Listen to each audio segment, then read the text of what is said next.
Alam mo yung mga sign na nakahanap ka na ng good partner? Sa dami ng taong dumaan sa buhay natin, lagi may mali, lagi may sablay. Minsan sa huli, di natin sila makitaan ng sinyalis na siya na siguro talaga.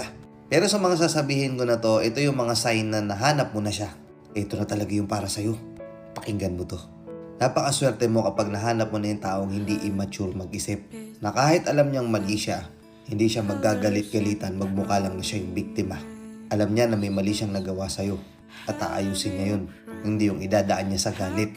Gagamitin niya yung galit para magmukhang ikaw yung may mali. Napakaswerte mo kapag nahanap mo na yung tao na magiging masaya sa mga panalo mo. May mga tao kasi may mga naging partner tayo dito na kukontrahin tayo sa mga desisyon natin. Kailangan desisyon lang nila masusunod. Which is ikaw dahil nga mahal mo, kahit gusto mo yung isang bagay na yun, hindi mo na lang gagawin. Kasi katwiran mo, nare-respeto mo siya. To the point na yung pagkontra niya sa'yo, katoksika na. To the point na kailangan siya lang yung